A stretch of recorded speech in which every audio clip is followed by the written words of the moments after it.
Queremos darle la bienvenida a todos y el día de hoy seguimos con la serie La Verdad del Evangelio de la Gracia, este estudio que estamos viendo, que estamos llevando con respecto a la carta a los romanos. El día de hoy es el tema número 6 y es la primera parte del tema que se llama la imparcialidad de Dios. La imparcialidad de Dios. Y vamos a estar estudiando Romanos capítulo 2 a partir del versículo 6 en adelante. Y en un momentito vamos a ver algunos de los principios sobre los que se basa precisamente el juicio de Dios, ¿verdad? Todo el juicio divino que es recto, que es tan claro como el solazo que tenemos ahorita, ¿verdad? Y yo quiero nada más mencionarles tres características de lo que es el juicio de Dios. Yo quiero que entendamos esto para quienes nos están escuchando por primera vez o que nos visitan por primera vez o que que no han escuchado las anteriores. Yo les aconsejo que escuchen los temas anteriores porque esta es una serie, es decir, venimos versículo por versículo y el tema está conectado, todos los temas están conectados, obviamente. Entonces, cuando estamos hablando del juicio de Dios, nos estamos refiriendo aquí a ese día en que todo hombre se presentará delante de Dios. Lo que la Escritura le llama el juicio del gran trono blanco. ¿Ok? En donde ya aquí no es un juicio para ver si se salvaron o no, eso está fuera de juicio.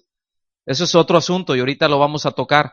Sino ese juicio en donde se determina, en donde Dios determina no sé si decirlo, más bien el tamaño del castigo con respecto a la falta. Ese es el juicio. A fin de cuentas, es separación de Dios. A fin de cuentas, es lago de fuego. Pero yo quiero que lo vayamos viendo y que cuando escuchamos el juicio de Dios no es para ver si eres salvo o si no eres salvo. Más bien, cuando nos referimos aquí al juicio de Dios, es en donde Dios determina con justicia, ¿verdad?, cuál es el castigo que lleva. Es decir, olvídense, no hay limbo, ¿está bien? No hay purgatorio, no hay nada de eso. ¿Estamos? Entonces, algunas características, repito, del juicio de Dios es que es universal, es decir, es para todos, pero que es individual. Es decir, que el Señor juzgará en lo individual, persona a persona, no va a agarrar, a ver, estamos ahorita de oferta, ¿verdad? Vamos al 3x2, ¿verdad? O no sé. Vamos a agarrar de grupo. A ver, a todos estos me los voy a ejecutar, a todos estos otros no, es individual, pero al mismo tiempo es universal, es decir, es para todo hombre, pero es individual. ¿Sí se entiende eso? La otra característica que vamos a estar reiterando a lo largo de la enseñanza es que es según verdad. Es decir, así lo expresa el Salmo 96:3, entre otras partes de la Escritura, dice: Jehová vino a juzgar a los pueblos con su verdad. Es decir, la medida o con lo que el Señor mide es con su verdad, con su palabra. Pero va más allá todavía cuando dice que es según verdad, es decir, no hay ningún engaño. Todo es claro, no hay nada oculto, es según verdad. Y el tercer punto es de que es imparcial, ¿verdad?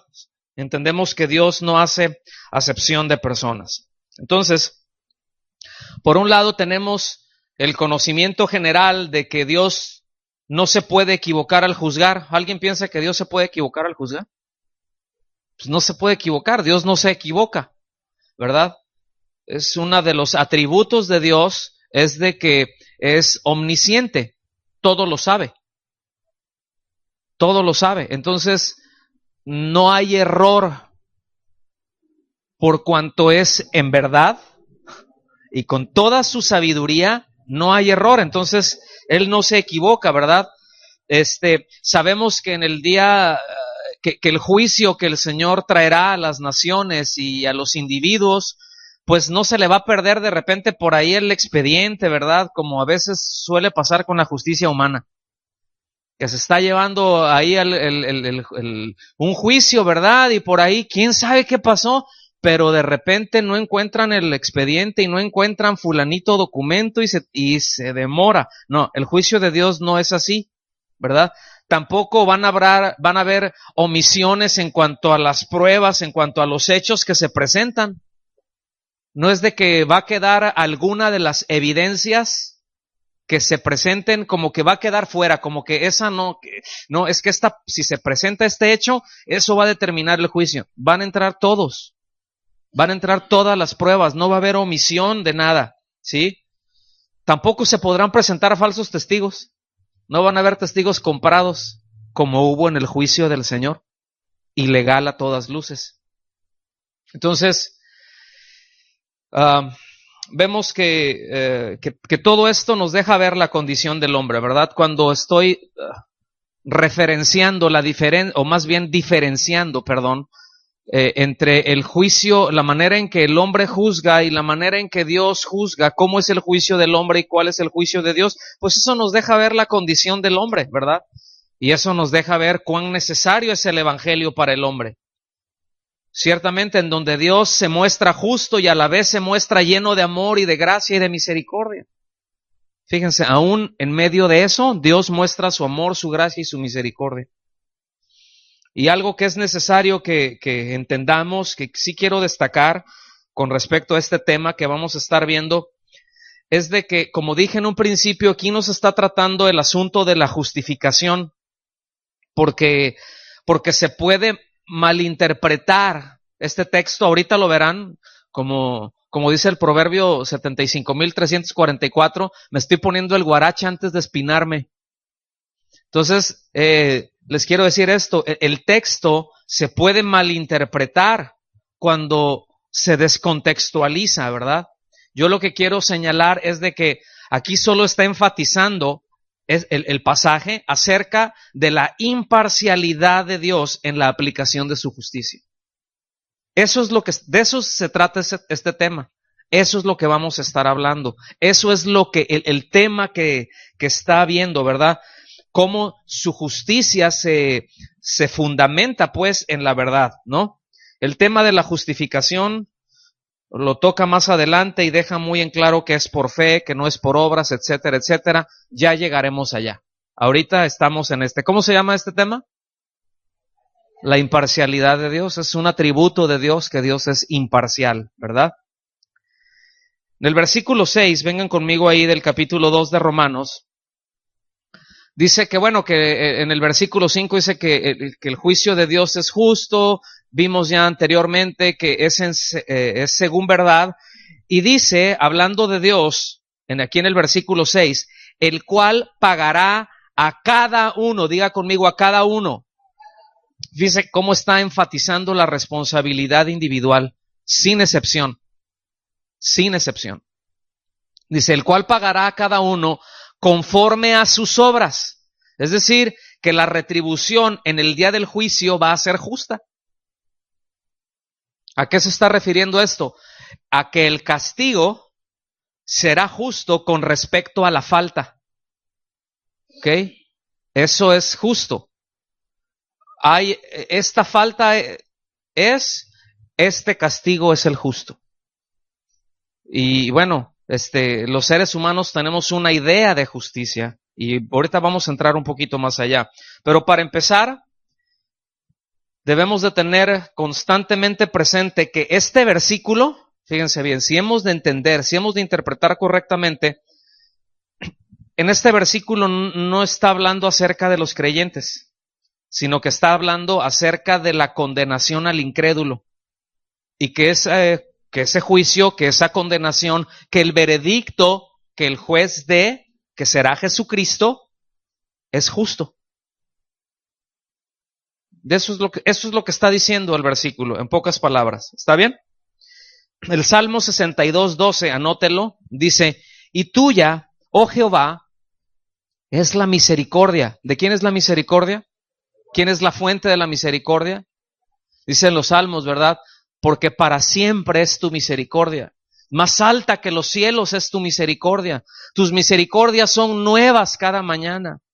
Qué impresionante es eso. Dice, y tuya, oh Señor, es la misericordia. Y dice, porque, fíjense bien, ese porque, tú pagas a cada uno conforme a su obra. Quiero que noten esto. Aún en el juicio, la misericordia de Dios está presente, sin afectar su justicia. Aún en el juicio, la misericordia de Dios está presente, repito, sin afectar su justicia. Y fíjense, dice, tuya es, oh Señor, la misericordia. Y ese porque, esa es la razón. ¿Cuál es la razón de que se ve la misericordia de Dios? Que el Señor hace justicia. Yo sé que a veces eso no nos, como decimos, ¿no? Luego cascabeleamos con eso, ¿verdad? Como cuando le cayó agua a la gasolina y que le pisa uno ahí al carro, ¿verdad? Y como que no quiere jalar. A veces así nos hacen los pensamientos porque a veces tenemos un muy mal entendimiento, una muy mala idea con respecto a quién es Dios. Y precisamente eso nos mete en muchos problemas. Eso no nos permite, el hecho de no conocer a Dios, no nos permite crecer de la manera en que Dios demanda que crezcamos. Y es riesgoso porque luego, aún como creyentes, tenemos ideas muy mal concebidas con respecto a Dios. Ideas que no son correctas y que de esas ideas incorrectas se desarrollan doctrinas incorrectas, por lo tanto la conducta del creyente es incorrecta. Y a veces está batallando y no sabe por qué está batallando, porque efectivamente hay un deseo en su corazón, quiere servir al Señor, quiere crecer, pero no puede. ¿Por qué? Porque está atorado con ideas, con pensamientos, con argumentos incorrectos con respecto a la persona de Dios. Y nosotros necesitamos entender esto. Dios es justo y es amoroso, ¿está bien? Pero precisamente por eso lleno de gracia. Eso que Dios es amor y Dios es lleno de gracia, lleno de misericordia. Eso es precisamente lo que lo lleva a castigar el pecado. Precisamente porque es amor, porque es bueno, porque es misericordioso, pero Él juzga con justicia. Y debido a que Él es amor, Él tiene que acabar con el pecado. Y Él lo ha determinado. ¿Están conmigo? No es de que Dios es amor, pues podemos hacer lo que sea y no importa. Porque no es así. Bueno, tenemos que entender también que el día del juicio final, ¿verdad? Como dije hace un momento, pero lo repito, el tema no será salvación. Este juicio, como dijimos ya, servirá para determinar el grado de castigo y esto es muy clave porque miren, hay muchos que creen que no saben o que no se puede saber si serán salvos. Voy a hacer una pregunta. ¿Usted está seguro? Bueno, un par de preguntas. ¿Usted está seguro que es hijo de Dios? Es decir, ¿usted está seguro que ya no está bajo condenación? Porque eso es lo que dice, lo veremos más adelante en Romanos 8:1, que ninguna condenación hay para los que están en Cristo. De eso está hablando. El asunto es de que por un mal entendimiento en algunos pasajes de las Escrituras, muchos dicen, aún creyentes sinceros, pero dicen, es que no podemos saber, yo no puedo saber si seré salvo o no, hasta el día del juicio. ¿Ha escuchado eso? ¿Cuántos han escuchado eso? A ver, levanten su mano. Fíjense. Yo no puedo saber. ¿Yo cómo voy a saber? Dios es el que sabe. Pero no, mis amados. La Escritura es muy clara y dice que sí podemos saber. ¡Qué horrible no saber! Si es precisamente esa función de Dios y esa misericordia de Dios la que te dice, ¿verdad? Qué bueno que estás conmigo y qué bueno que estoy en ti. Ninguna condenación hay para los que están en Cristo. Cuando habla de ese tema, ya lo hablaremos, no quiere decir, pues puedo hacer lo que quieras y nadie me puede decir nada porque ninguna condenación hay para los que están en Cristo. Pero no sé si puedo ser salvo. No sé si seré librado. No sé si me doy a entender. Es precisamente una de las seguridades, una de las bendiciones, una de la esperanza, de la gloria que tenemos. Alguien que no sabe si será salvo, alguien que no tiene esa seguridad, ¿cómo puede esperar la gloria? ¿Cómo puede esperar la glorificación? Si es precisamente cuando tengo yo esa seguridad de que mis pecados han sido perdonados, que puedo decir, Señor, gracias, ¿verdad? Acaba con esta miseria ya. Pero yo me quiero ir ya contigo, y está ese deseo, y estamos esperando la venida del Señor, porque sabemos que eso pondrá fin a todas nuestras miserias, porque seremos glorificados. Pero alguien que no sabe, que piensa que el juicio de Dios será para determinar si es salvo o no, entonces, ¿en base a qué? Dicen, no, bueno, pues es que sí creyó, pero luego ya no creyó, entonces sí fue salvo, pero luego perdió su salvación, pero luego no sabemos si yo seré o no. Es un lío que se hacen, ¿verdad? Cuando la palabra es tan clara, es tan clara. Hemos sido redimidos, hemos sido rescatados, estamos esperando la glorificación. Entendemos que ese tema del juicio no es para el creyente, porque de hecho la Escritura enseña que el creyente en el día del juicio fungirá como un testigo. O sea, no tendrá al Señor Jesucristo como juez para emitir la condena. El creyente pasará por otro juicio, pero que no es para condenación, es para recompensa. Ese es el tribunal de Cristo. Ahí es en donde cada creyente recibirá coronas, donde recibirá recompensa por su labor aquí. Porque sí hay recompensas y debemos esperarlas. Dices, yo sé que el punto no es, bueno, pues tengo que hacer algo para, pues porque quiero un terreno más grande, allá quiero mi casa. No, o sea, es que yo quiero servirte porque te amo, Señor, y porque amo a tu iglesia, y porque quiero servir a los tuyos. Y yo sé que hay recompensa en eso, hay recompensa. El Señor dice, mira, si a alguien le da un vaso de agua, por cierto, le voy a dar un trago a la mía. El que me trajo la botellita de agua tendrá recompensa por haberme traído. O sea, eso dice el Señor, dice, mira, si a un profeta le das un vaso de agua fresca, dice, fíjate, por cuanto él es profeta, tú recibirás recompensa de profeta. ¿Qué hule? O sea, bueno, pero ese es otro tema. Sigamos avanzando. Versículo 7. Aquí cambia el asunto. Versículo 7 no está tratando acerca del incrédulo. Aquí está, escuchen bien, está estableciendo cómo el creyente es librado.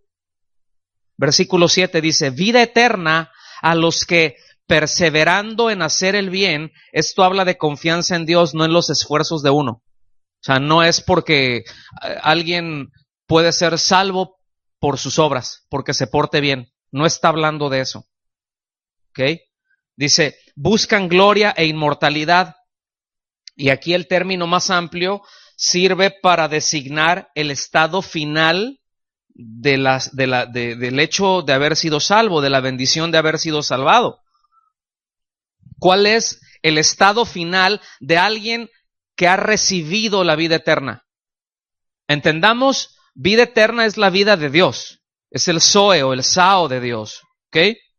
La vida que Dios tiene en sí mismo. Eso es lo que recibimos en el nuevo nacimiento.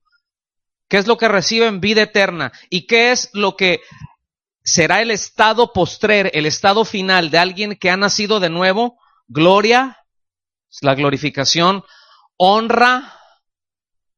¿Ustedes creen que vamos a ser honrados? Miren, el hecho de presentarnos delante de Dios, ese es un honor impresionante. Dice, e inmortalidad. ¿Está bien? Entonces, cualquiera que realmente se ajuste a esta descripción es porque ya ha sido salvado. Es porque ya fue salvado, es por la gracia, por medio de la fe, ya fue receptor de esa vida eterna, ¿verdad? Entonces, sí queremos dejar en claro que somos salvados no por obras, sino para obras. ¿Están conmigo? ¿Sí o no? No somos salvados por obras. Las obras no representan un requisito para salvación, pero sí representan el resultado de salvación. Y en algunos casos, obras, pues serán más que otros, porque habrá, como ha habido a lo largo de la historia, hay gente que ha nacido de nuevo, se ha convertido y como el ladrón en la cruz, ¿qué obras hizo? O sea, en el sentido de trabajos. Pero creyó. No sé si están aquí conmigo. Pero tanto más tiempo tengamos, ¿cuál es el resultado? Es decir, obras, ¿cómo podría describir obras? Si no es más bien como la aparición y el ejercitamiento del carácter de Cristo en el creyente. Que se va formando el carácter de Cristo en el creyente y empezamos nuestra conducta se ciñe a eso y tiene un resultado. De eso está hablando, hermanos. No de cuántas gentes gané para Cristo, sino del fruto, y fruto aquí es el resultado de la naturaleza de Cristo en mí. ¿Qué tanto carácter de Cristo hay? ¿En qué es glorificado el Padre? Es en que lleves mucho fruto, y mucho fruto no es meterle gente a las iglesias. Mucho fruto, ¿en qué se glorifica? ¿en qué se glorifica más Dios? Póngame atención en esto. Pero ¿en qué se glorifica más Dios? En que se haga un buen evento y se haga toda una estrategia, porque se puede hacer, ¿verdad? Y se hace toda una estrategia y un lugar se retaca de gente donde la mayoría de ellos creen, algunos, que son creyentes cuando no han creído. Que creen que son hijos de Dios cuando no lo son. Que nunca se acercaron por el arrepentimiento, nunca hubo convicción de pecado, simplemente les dijeron que repitieran una oración y ya. Pero está lleno el lugar, porque me gusta, porque pienso que puedo usar a Dios en algún momento, porque es la mejor opción, Cristo es la mejor opción de la vida, para mejorar tu vida. Pues un montón llegan y así como llegan un montón, se salen otro montón, eso es cuestión de reciclaje nada más. Entonces, ¿qué es? O sea, ¿se glorifica a Dios ahí? O más bien en una persona, en un pecador que se arrepiente, que se vuelve a Cristo, que nace de nuevo y cada día el carácter de Cristo se va manifestando más en él y cada día esa persona, si bien es cierto, no es perfecta, ¿verdad? Cada día se parece más a Cristo, cada día tiene más rasgos como los de Cristo. De repente en algunas áreas y luego en otra y luego en otra, luego como que tiene un avance muy grande y luego como que se atora, pero ahí va. ¿En qué se glorifica el Señor? ¿A qué se refiere entonces mucho fruto? Mucha gente no. Mucho fruto es mucho carácter de Cristo, porque nada hay que le dé más gloria al Padre que Cristo. No hay nada más glorioso que Cristo. Nada representa más la gloria y muestra más la gloria de Dios que Cristo. ¿Están conmigo? Usted ve ahí en segunda a los Corintios, ¿verdad? Cuando dice que en Jesucristo, que en el rostro de Jesucristo se muestra la gloria del Padre.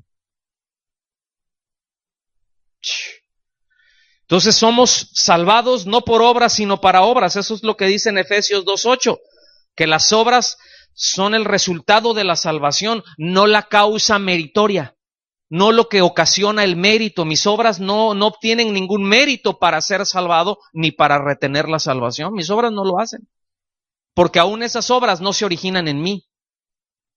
Dice que somos salvos por medio de la fe, por gracia sois salvos. Es un regalo por medio de la fe, es decir, en la manera en que accedo yo o que tengo acceso a esa gracia, a ese regalo, es por medio de la fe. Dice, no por obras para que nadie se gloríe.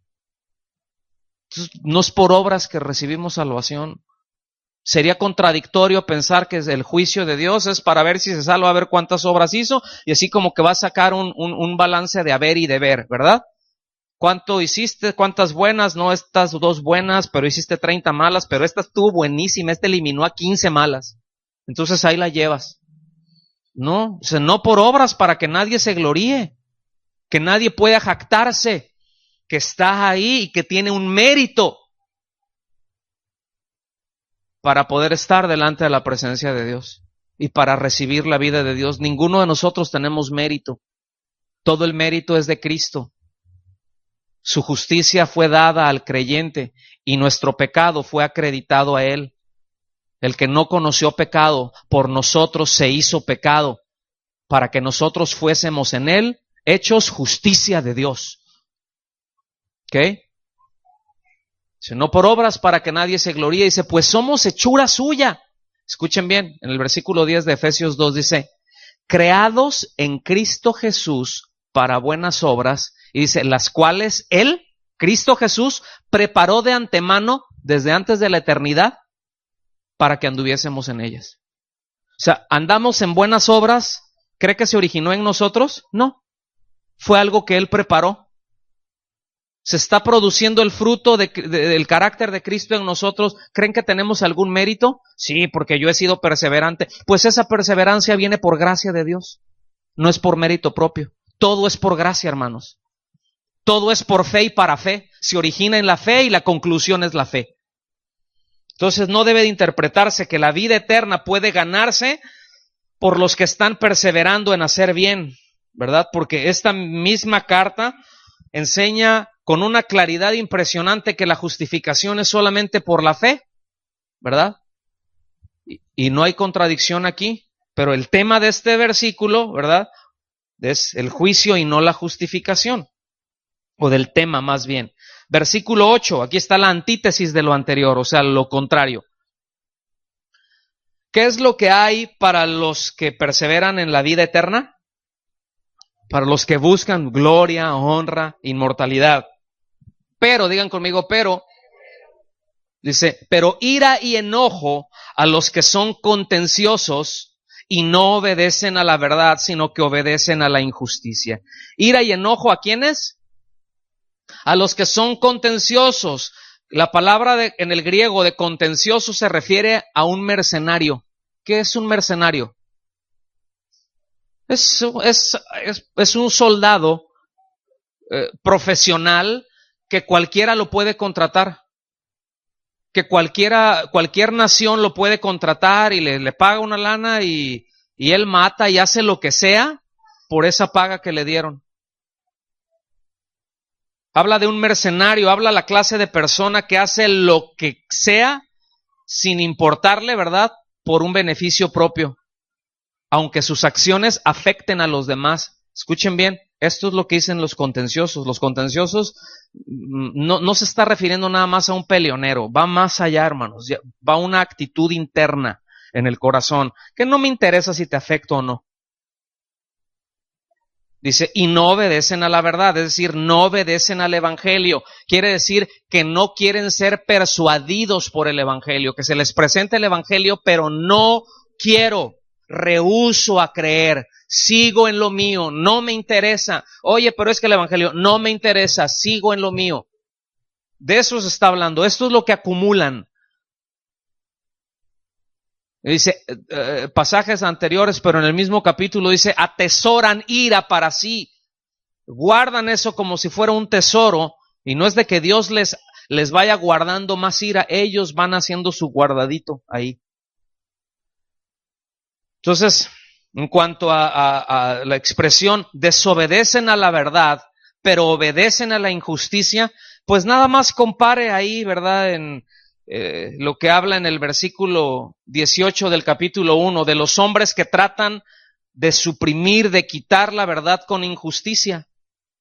Quiere decir que en vez de obedecer a la verdad, ellos prestan oídos a cualquier cosa que deshonre a Dios. No me interesa que Dios sea glorificado. Hago a un lado eso y, en esto pues le doy más, como decimos, ¿verdad?, más de adrede. Versículo 9. tribulación y angustia sobre algunos seres humanos, ¿eso dice? Sobre todo ser humano. Pero, ¿qué ser humano? Que hace lo malo. Fíjense bien, literalmente dice sobre toda alma de hombre, ¿sí? Que persiste en hacer lo malo. Que persiste en hacer lo malo. Porque ¿cuántos de los que estamos aquí hemos hecho lo malo? A ver, levanten su mano. Y los que no están, los digo, o los que no levantaron la mano, pues ¿qué? Pero se va a saber que sí. Todos hemos hecho lo malo. Pero una cosa es haber hecho lo malo, y otra cosa es persistir en hacer lo malo. Ya sé que esto está bien, pero no me interesa hacer el bien. Quiero seguir haciendo esto malo. Eso es lo que está hablando. Tribulación y angustia sobre todo ser humano, sobre toda alma de hombre, ¿verdad? Que persiste en hacer lo malo. Quiere decir que no escapará, ¿verdad? Y dice, sobre el judío, en primer lugar, o primeramente, y también sobre el griego. Entonces nadie se puede levantar en contra de lo que Dios establece y quedar impune, o sea, quedar sin castigo. Nadie puede pensar, ¿verdad?, que Dios estableció algo y luego yo vengo en contra de eso que Dios estableció y pensar que puedo violentar o violar cualquier norma que Dios haya establecido y pensar que me voy a quedar impune, que no va a haber castigo. Es absurdo pensar eso, pero aquí lo aclara porque hay quienes piensan de este modo, ¿verdad?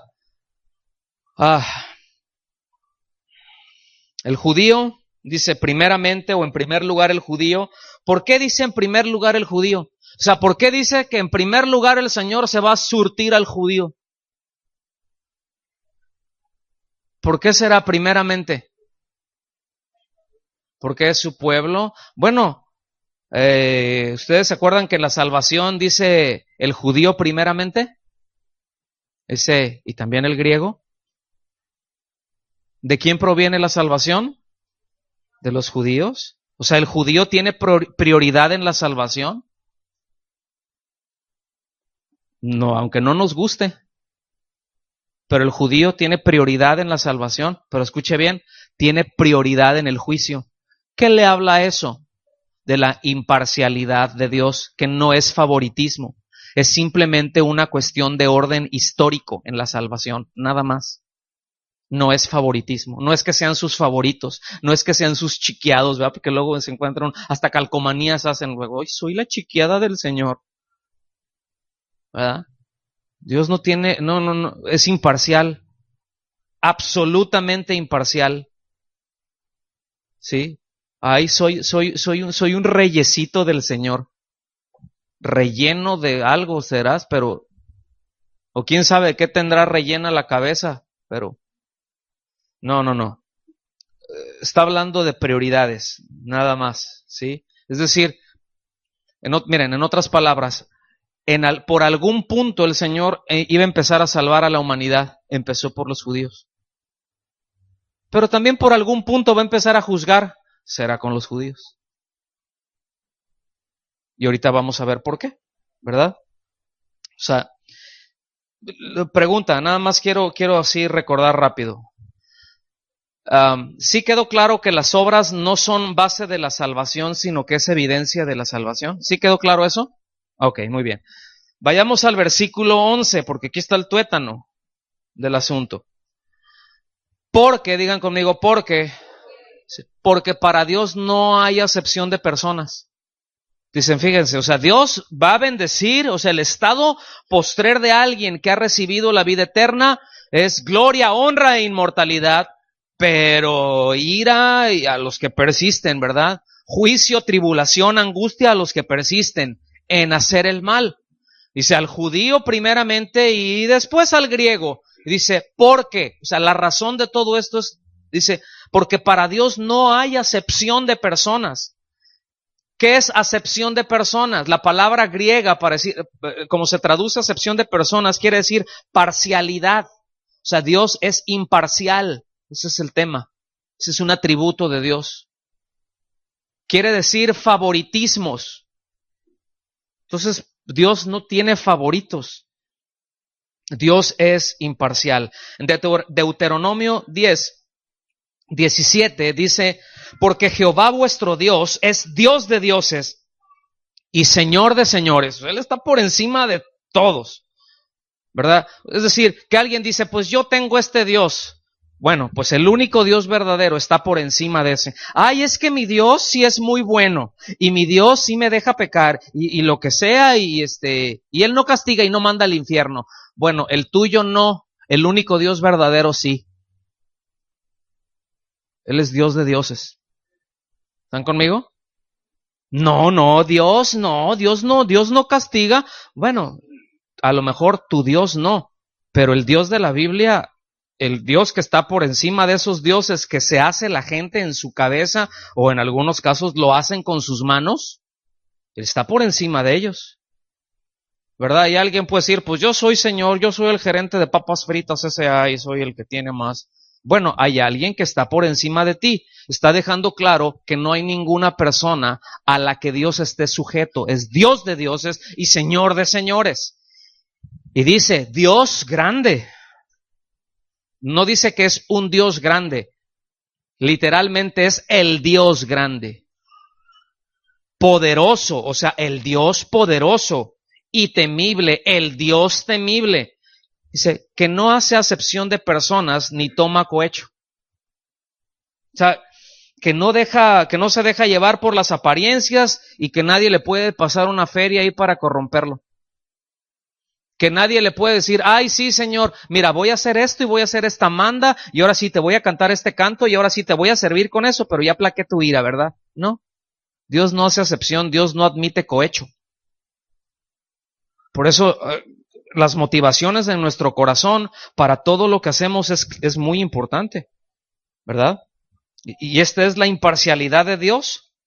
Escuchen bien, así como Dios trata la condenación sin favoritismos, también del mismo modo trata la salvación a todo aquel que cree y condenará sin favoritismos a todo aquel que rehúsa creer. ¿Están aquí? ¿Sí alcanzamos a captar esa parte?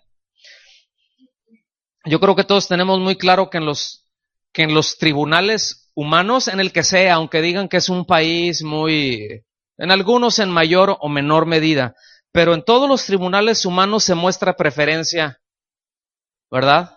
¿A poco no? O por las apariencias en algunos casos, a otros porque son ricos, a otros porque son influyentes, a otros porque son tranzas, ¿verdad? Y compraron al juez, pero Dios es estrictamente imparcial, hermanos.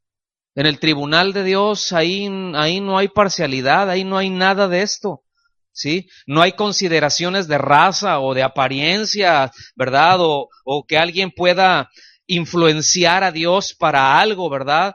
Sus juicios son según verdad, son en verdad y son con verdad.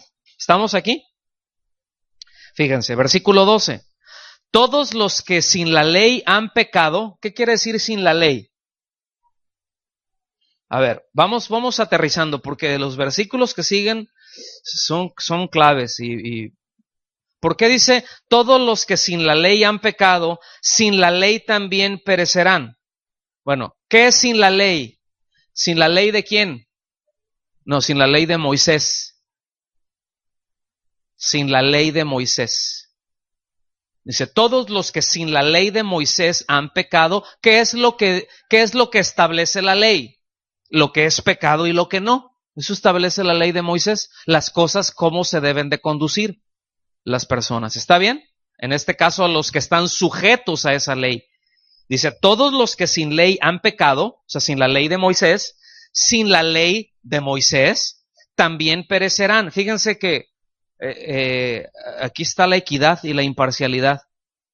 Póngame atención porque aquí nos estamos adentrando en algo muy interesante. Dice, y todos los que bajo la ley han pecado, por la ley serán juzgados. Mismo asunto, imparcialidad. ¿Qué es lo que nos está diciendo? Que los gentiles serán juzgados por la conciencia ¿verdad? ¿Y qué es la conciencia? Bueno, eso que Dios le puso al hombre, que le da testimonio de lo que es bueno y de lo que es malo. Escuchen bien, todo hombre, intrínsecamente, aún, y ahorita voy a tocar eso, aún con su depravación, aún con su perversión, sabe lo que es bueno y sabe lo que es malo, pero precisamente debido a su depravación, se inclina por lo malo, no se inclina por lo bueno. ¿Están conmigo? ¿Sí o no? O sea, el hombre en general sabe lo que es bueno y sabe lo que es malo. ¿Y a dónde se inclina? ¿A hacer qué cosa? A hacer lo malo. A hacer lo malo. ¿Verdad? Ya vimos que tenemos la capacidad de ver lo bueno y lo malo en otros, lo que evidencia, ¿verdad?, que debemos de empezar con nosotros. O sea, sí podemos discernir. Sí vemos cuando, ay, eso está bien mal, mira nada más, y rápidos, ¿verdad? Desenfundamos para echarnos al otro, desenfundamos bien rápido. Pero yo no, porque, ¿tú no qué? No. Entonces, los judíos serán juzgados por la ley. ¿Sí? O sea, porque ello es el instrumento que se les dio, es la regla que se les aplicará. Pero escuchen bien, cada uno, sea gentil o sea judío, será juzgado a la luz que tiene de parte de Dios. Si recibieron conocimiento acerca de la ley, con respecto a eso los juzgará Dios. Si nunca escuchó eso, con respecto a la conciencia. Pero escuchen bien, nadie va a decir nunca supe nada. Nadie, jamás. Oye, y acá hay los y los aztecas que nunca. Ahorita vamos a ir para allá. Espérenme tantito. Sí, Proverbios 24:12 dice lo siguiente: porque si dijeres, ciertamente no lo supimos. ¿A cuántos les han salido con eso? De repente, oye, ¿y qué pasó, verdad? Nuestros hijos a veces, oye, ¿qué onda con esto? Ay, ¿me dijiste eso? Es que no entendí. No, yo no supe. ¿Verdad que sí? ¿Cuántos han dicho eso? No, yo no sabía. A mí no me dijiste. Y uno dice, sí, híjole, ¿cierto? Así lo hemos dicho. O yo sí me confieso. ¿Ustedes no? Ay, gracias. Gracias, Señor, ¿verdad? Ahí. Bueno.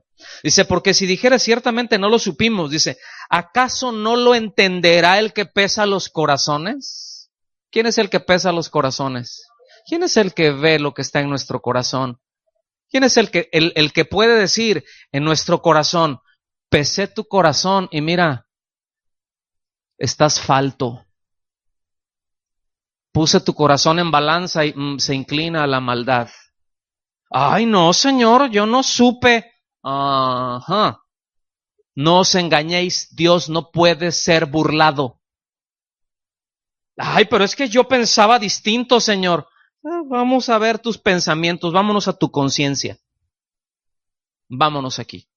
Es que yo quería que me convencieran y yo quería que me dijeran, no, Señor, no, vamos, me voy a ir a tu conciencia. Es que no supe, vámonos a tu conciencia. Dice, el que mira por tu alma, él lo conocerá y dará al hombre según sus obras. O sea, nadie escapa. Nadie escapa. Versículo 13. Pues no son los oidores de la ley los justos ante Dios, sino que los que obedecen la ley serán justificados. Ahora, el punto principal que aquí se está destacando, aquí en este párrafo, es que el conocimiento de la ley no constituye en sí mismo una defensa contra el juicio de Dios. Es decir, yo ya conozco la ley. Señor, yo ya entendí el evangelio. Mucho gusto, pero nunca lo creíste. No, Señor, yo sí recibí la ley y mira, qué bueno que la recibiste, pero nunca obedeciste. ¿Cómo no? Obedecí en todos estos, sí, pero fallaste en esto, y el que falla en uno se hace culpable de toda la ley. Querías vivir por la ley, de acuerdo a la ley te juzgo. Querías vivir por tu conciencia, de acuerdo a tu conciencia te juzgo. ¿Tú sabías que esto era bueno? Sí, ¿y por qué no lo hiciste? Ay, Señor, porque ya te hiciste culpable de todo. Entonces, ¿quién escapa, hermanos? Dios es imparcial. ¿Se fijan? No tratará con favoritismos a unos y a otros. Entonces, por otro lado, ¿verdad? Entender, o en el mismo tenor, entender el Evangelio no es sinónimo de salvación. ¿Cuántos entienden lo que es el Evangelio? Bueno, el entender lo que es el Evangelio no lo salva a uno. Es un buen principio, pero no es un asunto mental. Ok, ya entendí, ya ve por dónde va, entonces yo respondo a eso. Respondo al Evangelio. No respondo, no obedezco, o sea, no sigo la instrucción de Dios que me da de arrepentirme. Entonces, aunque lo conozca, eso no me salva. ¿Estamos bien? ¿Sí o no? Yo nada más quiero recordar con todo esto, hacer un paréntesis, que por la ley nadie puede ser justificado. Dice, bueno, pues es que es ser un hacedor de la ley. El que hace la ley, ese es justificado. Sí, nada más que yo les recuerdo algo. Por la ley nadie puede ser justificado, porque precisamente lo que hace la ley acusa, marca la falta, establece la pena, y nadie que sea juzgado por la ley la libra, porque en algo falla. Aún, escuchen bien, aún cuando uno diga, ok, a partir de hoy, a partir de este momento, toda la voy a cumplir, pero si al pie de la letra, nomás me va a faltar caminar sobre el agua. Pero a partir de, ya empiezo, muy bien, a partir de hoy, ¿y lo de atrás qué? ¿Y con lo de atrás quién? ¿O qué? ¿Piensas que borrón y cuenta nueva? No. Entonces, ¿cómo no? ¿Cómo que no es de borrón y cuenta nueva? No, es que no hay borrón y cuenta nueva. Para que Dios salve a uno, ese uno se tiene que morir. Con Cristo estoy juntamente crucificado y ya no vivo yo, mas Cristo vive en mí. Y lo que ahora vivo en la carne, lo vivo en la fe del Hijo de Dios, el cual me amó. Por eso tiene uno que nacer de nuevo. ¿Por qué? Porque el tipo se tiene que morir. O la tipa. ¿Estamos? No es de que borrón y cuenta nueva, hasta aquí llegamos. Eso es la ley, pero la ley no te da esa facultad. La gracia sí. Entonces, si decimos, no, yo a partir de hoy voy a cumplir la ley, hasta me voy a circuncidar y me voy a poner mi kipá, y, o sea, el gorrito, ¿verdad? Acá, y le voy a hacer así, con toda esa tendencia que hay ahorita, ¿verdad? De judaizantes. Le vamos a hacer así porque ahora esto, bueno, está bien, hazle así. Nada más explícame una cosa, si tú te apegas a eso, ¿y lo anterior qué? ¿Eso quién lo paga? ¿Quién paga los platos rotos? ¿Están conmigo? O sea, no puedes decir, bueno, no, a lo anterior me apego a la gracia y a partir de aquí me apego a la ley, no. O es todo o nada. Por eso es nueva creación. El que está en Cristo, nueva criatura es. Las cosas viejas se restauraron, pasaron. No dice que somos, que el que está en Cristo está reconstruido. Aquí no es un overhauling, no es un extreme makeover. Aquí no. Aquí es todo se destruyó, se murió y vuelve a vivir. ¿Está bien? O sea, Dios, debemos entender esto, que Dios no dio la ley para que alguien fuera justificado. De hecho, solamente hay una persona que nunca violó la ley, Cristo. Por eso es el justo. Él cumplió con la ley de Dios, por tanto, el sacrificio perfecto, como lo cantamos hace un rato. Porque Él cumplió. Él es el justo. Él sí tiene méritos. Él no es justo por gracia. Él es justo por mérito propio. Nosotros venimos a ser justificados por gracia porque Él es justo y por cuanto Él es justo, su sacrificio fue acepto. ¿Están conmigo? Entonces no es suficiente saber la voluntad de Dios, ¿verdad? ¿Ustedes se acuerdan de ahí el final de los dos, del sermón del monte de los dos cimientos? ¿Verdad? Que hubo un hombre que, pues así dice, medio tronco, ¿verdad?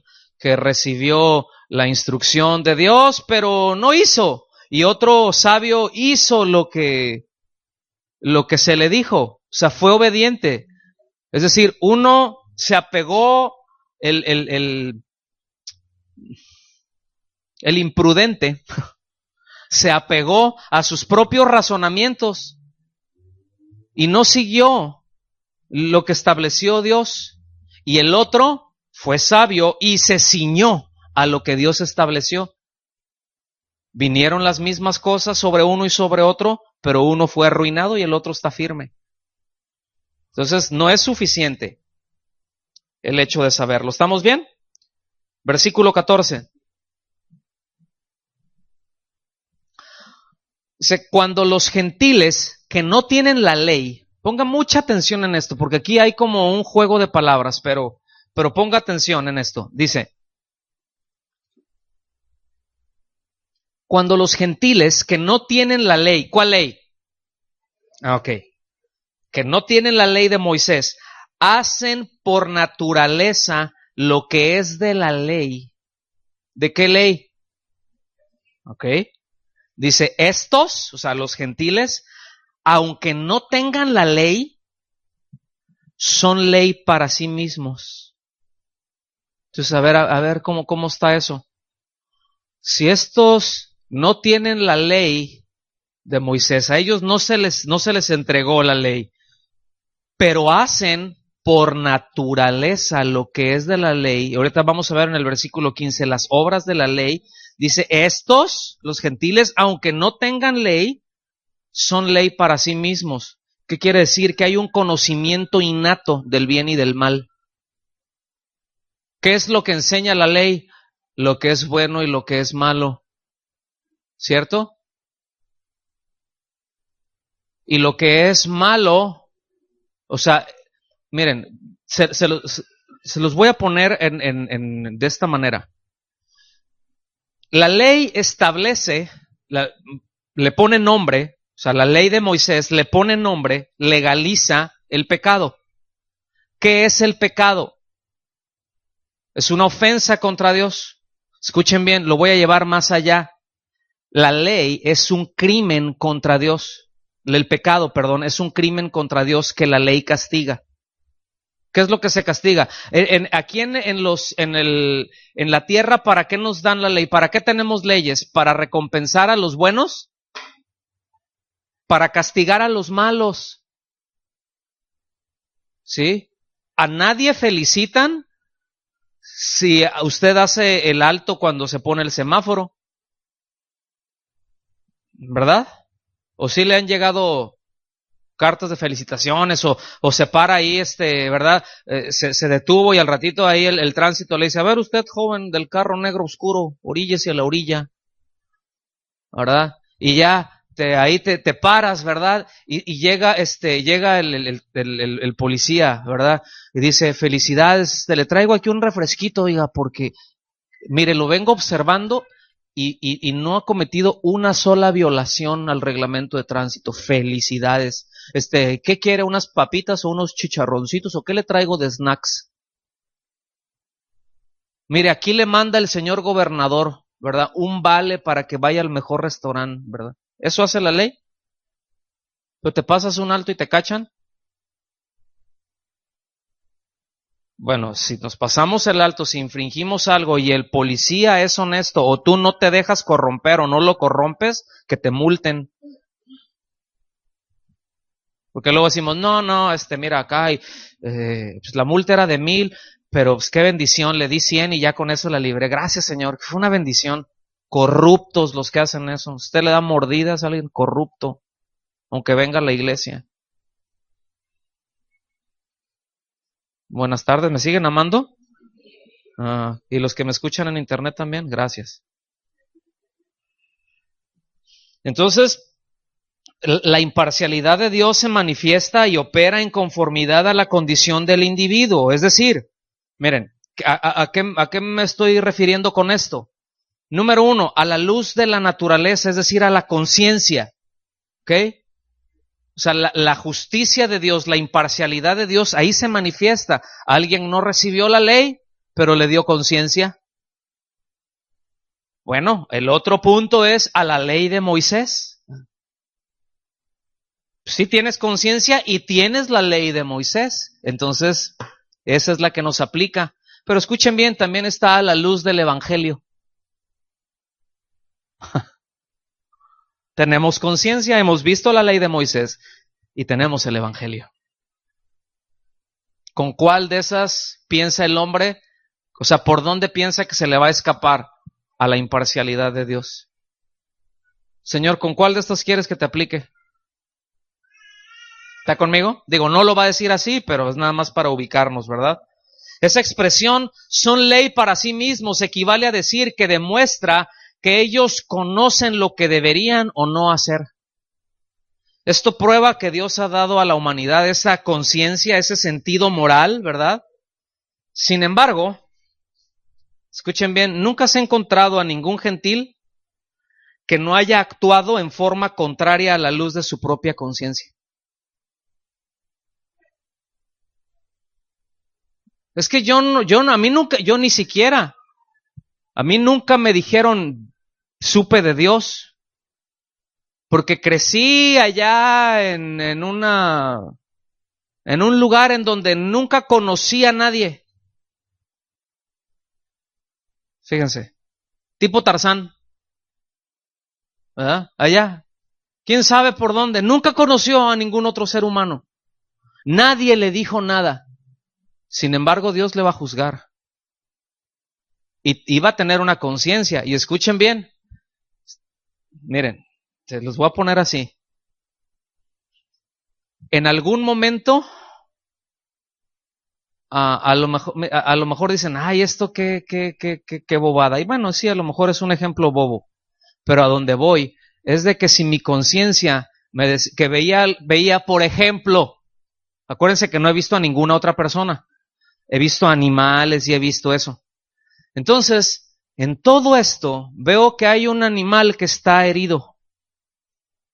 Y en lugar de, o sea, lo veo y digo, ahorita si me lo surto y lo mato, pero no para comérmelo.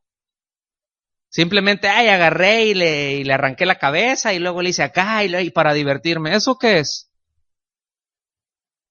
Eso es violar la conciencia. Porque se sabe que así no es la cosa, ni por naturaleza. ¿Está conmigo?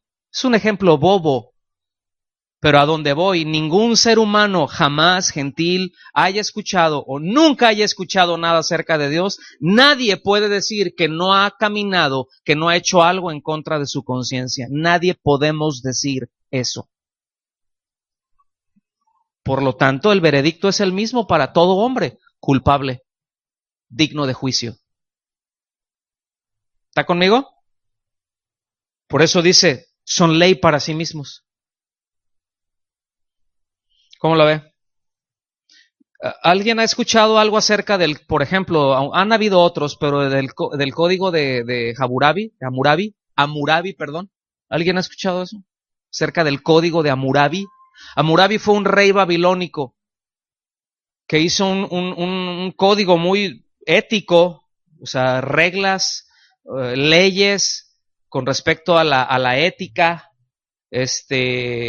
a la justicia social, muy impresionantes. Y este rey estuvo por allá, el código de Hammurabi fue escrito por allá del 1760 antes de Cristo. De hecho todavía está eso, y lo hicieron en una columna de basalto, ¿ok? De un poquito más de 2 metros de alto. Ahí está escrito todo el código, así en cuneiforme, escritura cuneiforme, ¿sí? O sea, como cuña, pues, de cuneiforme. Y ese es un ejemplo, por ejemplo, de equidad y de justicia social. Castigaba al malo, donde castigaban el adulterio, donde se castigaba el robo, el asesinato, ¿verdad? Si alguien, leyes de restitución, o sea, yo le pedí su burro a mi compadre y se lo ponché, le ponché una herradura, ¿verdad? Ahí le ponché la pezuña a su burro, compadre, pues repóngale la pezuña, compadre. En todo eso había un código. ¿Quién les dijo? ¿Quién les dijo? O sea, fue un hombre, les repito, era un rey. Y fíjense, la intención de él era honrar a sus dioses con ese código de vivir, o sea, una vida justa para honrar a sus dioses. A Marduk era uno de sus dioses, era de las deidades principales de los babilónicos. Y él decía que toda la sociedad podamos vivir de una manera justa para honrarlo a él. Hermanos, ¿quién les dijo a ellos? Ellos nunca habían escuchado acerca de Jesús. 1700 años antes de Cristo. Ni a Moisés conocían. ¿Quién les dijo? ¿De dónde salió? Y hay otros códigos no tan perfeccionados como ese, de todavía 300, 400, 500 años antes que ese, de ahí mismo. ¿Quién les dijo, hermanos? Esto es nada más un ejemplo para que entendamos cómo el hombre sabe perfectamente lo que es bueno y lo que es malo. Por eso dice, no os hagáis. ¿Está bien? Entonces esto confirma que por su conciencia hay una facultad interna en cada ser humano, ¿verdad?, que evalúa las acciones, sus razonamientos, y su conciencia, sus razonamientos lo acusan o lo eximen. Por esa razón, Pablo dijo que los gentiles son ley para sí mismos. Porque a veces uno le está compartiendo a alguien, escuchen, estás compartiendo a alguien ahí y te dice, a ver, ¿y qué onda con los totonacos? ¿O qué pasó a ver acá con los mayas y con los aztecas y con los incas? A ellos, ¿quién les dijo? Nunca les predicaron a Cristo, que los van a echar al infierno porque nunca oyeron el evangelio. No, Dios los va a juzgar de acuerdo a sus conciencias. No te preocupes, Dios es imparcial. Dios es justo. De acuerdo a eso será. Y otro, bueno, y entonces por ahí ya empiezan a salir los vivillos, ¿verdad? Del siglo XXI. Entonces, bueno, pues yo no tengo muy en claro lo que es el evangelio y no quiero oírlo. O bueno, ya me lo dijeron, pero yo no creo que así sea. Bueno, tú puedes creer lo que tú quieras. El hecho de que uno crea o no crea algo no lo elimina. ¿Está conmigo? Pues yo no creo que sea así.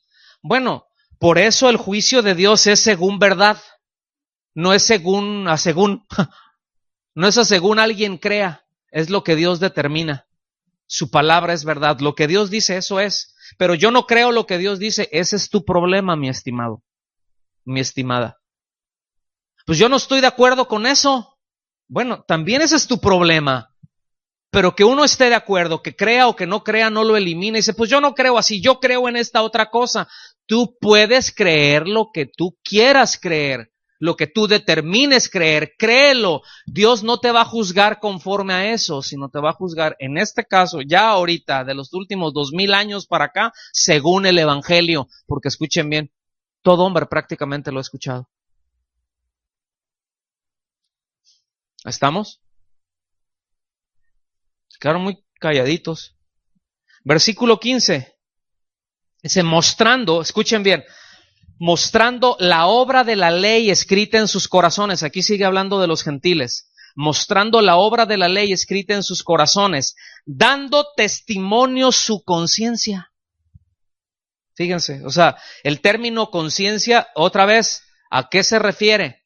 A la habilidad del hombre de evaluar lo que es bueno y lo que es malo, lo que se aprueba y lo que se desaprueba.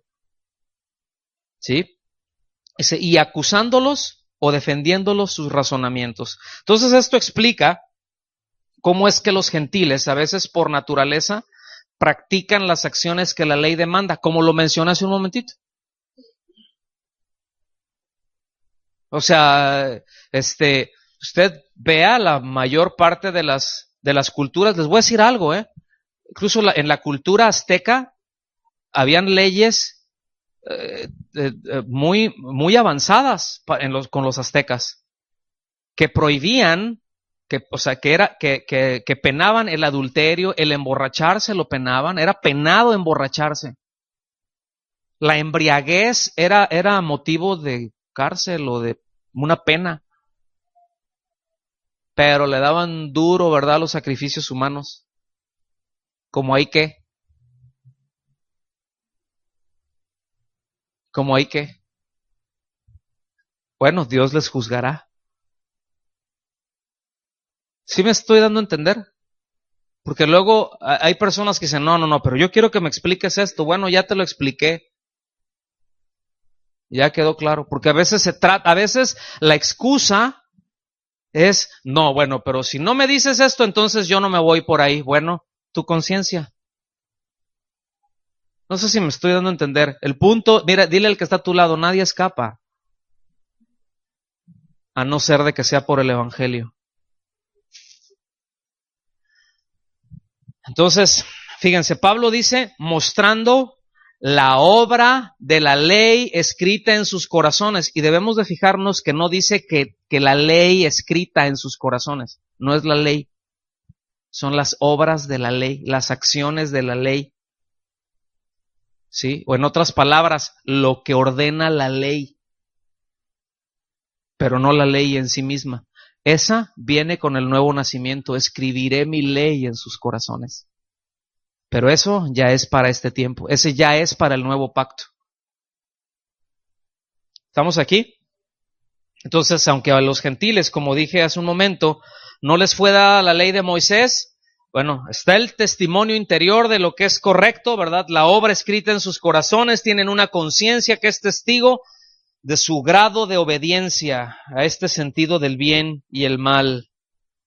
Había una escuela de filósofos, ¿verdad? O una escuela filosófica que fundó un fulano que se llamaba Zenón, que no eran senadores ni los que cenaban muchos. Así se llamaba él, Zenón, porque cenaba mucho. Este Zenón fundó esta escuela filosófica en el año 300 antes de Cristo. Estos se llamaban estoicos. La Biblia los menciona ahí en el libro de los Hechos, los estoicos. ¿Qué hacían o qué enseñaban los estoicos? Bueno, ellos enseñaban que solo se podía alcanzar la libertad y la tranquilidad siendo ajenos a las necesidades materiales, es decir, mucho dominio propio. En tanto que había una cultura muy desbocada, una cultura en donde, por ejemplo, el homosexualismo era tan natural, o sea, se sabía, era muy normal en la sociedad, era muy aceptado. El hecho de que un esposo pudiera decirle a la esposa, me voy a ir con mi amante hombre o mujer, y la esposa podía decir lo mismo, y voy a ir a este lugar, o voy a ir a este templo, bueno, pues yo voy a ir a este otro, ¿verdad? Y tenían ahí sus aquelarres. Eso era muy aceptado. La desnudez era muy aceptado. Por ejemplo, los atletas, las olimpiadas, no salían con ropita, salían completamente desnudos. O sea, la desnudez era muy aceptada. Y sin embargo, los estoicos decían como que, oye, espérate, algo no está bien con este asunto. Y esto es lo que enseñaban. Y se iban por otro lado, ¿verdad? Pero fíjense lo que parte de las enseñanzas de ellos, Dice, hay ciertas leyes que están vigentes en el universo que uno quebranta a su riesgo. Fíjense, ya sabe que o sea, el universo, aquí se refiere al cosmos, la creación. ¿Cuál es el eterno evangelista? El sol, la luna, las estrellas, la creación. ¿Cómo tiene conciencia el hombre de que hay un Dios creador? La naturaleza en la creación. Dice, bueno, en la creación hay leyes. Fíjense bien, hay cosas que están establecidas. Alguien las estableció. Dice que uno quebranta a su riesgo. Dice, leyes de la salud. Fíjense, está hablando que que aún esto te dice acerca de la salud. Dice, leyes morales que gobiernan la vida. Escuchen bien, está hablando de gente que encontró que la misma creación le habla de estas cosas y que uno sabe si las quebranta o no. ¿Cómo se le llama eso? Conciencia. Dice, los estoicos llamaban a estas leyes physis, que quiere decir naturaleza. Es decir, ellos exhortaban a vivir la vida, esta es la expresión en griega, kataphysin o de acuerdo con la naturaleza. Obviamente estaban bien viajados, ¿no? Pero a donde voy, tenían sus cosas, pero el punto que estoy destacando es que todo hombre tiene conciencia. Y aún en la creación entiende que hay un orden. ¿Estamos? Que por tanto nadie es inocente. Entonces, ¿qué pasa cuando una persona ignora las advertencias de la conciencia? Pues cada vez se va haciendo más insensible hasta silenciarla, pero no la elimina. Se encallece si usted quiere, pero no la elimina. Versículo 16, y ya vamos entrando para el final. Que esta es una especie de conclusión, dice: en el día en que Dios juzgará por medio de Jesucristo, ¿por medio de quién juzgará Dios? Por medio de Jesucristo. ¿Y qué juzgará? Los secretos de los hombres, dice, conforme a mi evangelio. No se está refiriendo al evangelio que Pablo tenía un evangelio, sino está hablando del evangelio. Cuando dice mi evangelio, es el evangelio de Cristo, el que predicaron los demás apóstoles. A eso se refiere. Entonces, ¿cómo juzgará Jesucristo los secretos de los hombres? Conforme a su evangelio. O sea, aún el evangelio traerá a flote la conciencia de los hombres. Ahí están los secretos. Y escuchen bien, muchos piensan que el evangelio, ¿verdad?, y el juicio de Dios son incompatibles, pero lo que la Escritura nos dice es que precisamente el parte del evangelio es el juicio. Es el juicio de Dios.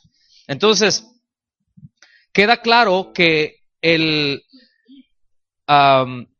mensaje del evangelio dice que Jesucristo es el que estará como juez, ¿verdad? Y que el rechazo del evangelio es algo horrible que merece la mayor condenación. Eso es lo que habla en Hebreos 10 del 26 al 31. Dice, ¿qué le quedará a una persona? ¿Qué hará a una persona que toma por inmunda la sangre de Cristo? Dice, horrenda cosa es caer en manos del Dios vivo. O sea, alguien que conociendo el evangelio menosprecia la sangre de Cristo, el sacrificio de Cristo, que lo toma como algo común, como la sangre de cualquier animal, como algo inútil. Dice, lo único que le queda es una horrenda expectación de juicio. Dice, y de hervor.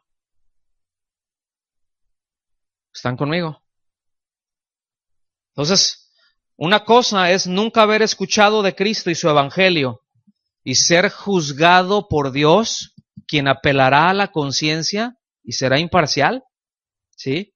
Y otra cosa muy distinta es rechazar el evangelio. Son dos cosas muy distintas. Pero tanto de una como de la otra, bueno, Dios es imparcial, ¿verdad? Entonces este juicio dice que se aplica a los secretos de los hombres, o literalmente lo escondido por los hombres. O sea, de repente escondemos cosas, pero nuestra conciencia sabe que escondimos. ¿A poco no? ¿Y quién más, aparte de nosotros, sabe lo que escondimos? ¿Ya? ¿Más claro? Entonces, debido a esto, ¿verdad? Ningún ser humano, excepto Cristo, puede ser declarado justo o inocente en base a su propio mérito.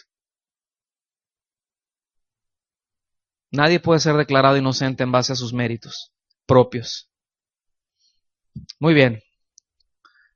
Concluimos. Dice que Dios ha escrito, la palabra nos enseña que Dios ha escrito en el corazón del hombre suficiente información, ¿verdad?, para que todos nos demos cuenta de nuestro pecado. Todos. Que todos nos demos cuenta. Todo ser humano. Desde el primero hasta el último.